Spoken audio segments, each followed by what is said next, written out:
nom du Père et du Fils et du Saint-Esprit. Amen. Nous sommes aujourd'hui bien-aimés dans le Christ en ce vendredi saint, ce grand jour où nous contemplons l'acte d'amour. Demandons à l'Esprit Saint, l'Esprit aux 7 dons. Tu es l'Esprit aux 7 dons, le doigt de la droite du Père. Viens en nous. Esprit de vérité promis, toi qui inspires nos paroles, viens dans nos cœurs, viens dans notre vie, viens dans notre intelligence. En ce jour, nous avons chez Chemin de Croix, nous devons lire normalement l'évangile de Jean chapitre 18, verset 1, jusqu'au chapitre 19, verset 42. Nous ne pourrons pas lire tout le passage, puisque déjà ça va dépasser le temps que nous réservons pour l'instant parole de Dieu. Mais nous allons directement commenter le mystère de la croix, en nous appuyant sur la deuxième lecture de ce jour, lorsque nous allons faire la célébration. Cette deuxième lecture qui nous permet la célébration de la passion du Seigneur, Hébreux chapitre 4, où ici l'auteur nous dit, frères, en Jésus, le Fils de Dieu, nous avons le grand prêtre par excellence, celui qui a traversé les cieux. Tenons donc ferme l'affirmation de notre foi. Tenons ferme l'affirmation de notre foi en Christ en croix. En effet, nous n'avons pas un grand prêtre incapable de compartir nos faiblesses. Le vendredi saint, Jésus en croix nous rappelle que le grand prêtre Jésus-Christ, sur la croix, partage nos faiblesses, partage nos souffrances.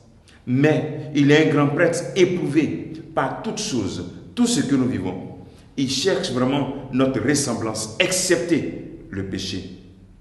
Ici, l'auteur nous dit encore, avançons-nous donc avec assurance vers le trône de la grâce pour obtenir miséricorde et recevoir en temps voulu la grâce de son secours.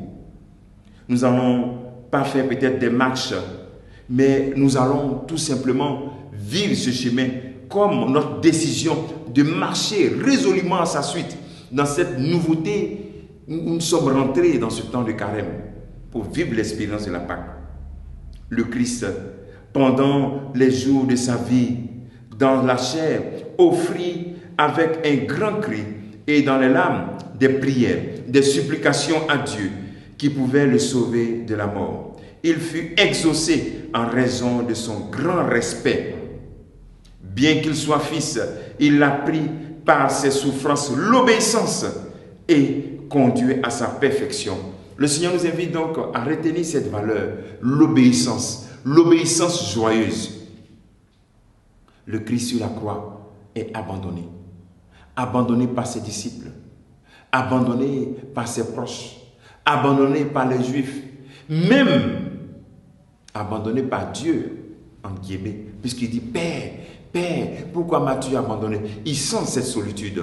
Et dans cette solitude, il est en train de réaliser tout de même l'obéissance au Père, qu'il pense peut-être qu'il est abandonné. Mes frères, mes sœurs, dans le moment d'épreuve, gardons le regard fixé sur la croix, le mystère de notre rédemption. Et sachons que la croix élevée est le signe déjà de notre victoire. Parce qu'une croix élevée est une croix qui est en haut.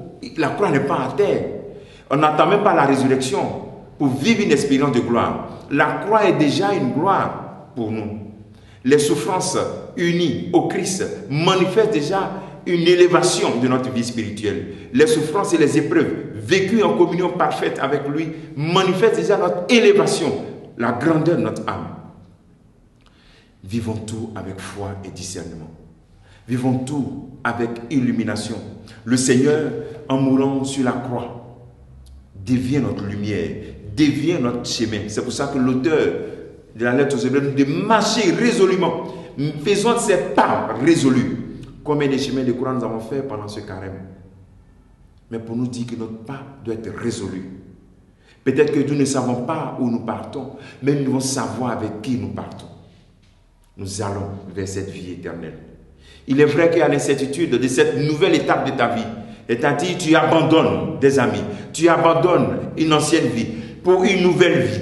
Mais dis-toi que le Christ en croix est avec toi dans les souffrances que tu vas endurer dans ta décision de marcher résolument à sa suite. Jésus n'a pas regardé en arrière. Il n'a pas rebroussé chemin. Il a regardé toujours devant. Tu as décidé de marcher avec lui. Marche avec lui. Ne regarde plus le passé, Mais regarde maintenant ce beau futur que la croix nous présente, dont la croix est déjà le présage, le signe de ce futur glorieux en Christ.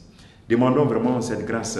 Retire-toi aujourd'hui, après le chemin de croix, ou bien même après le chemin de croix vécu sur place, tu peux te retirer et contempler la croix. Regarder 1 heure en train de contempler la croix, adorer la croix. Tu verras cette belle expérience du mystère de notre rédemption. Que le Seigneur te bénisse, qu'il nous bénisse tous en ce jour. Au nom du Père et du Fils et du Saint-Esprit. Amen.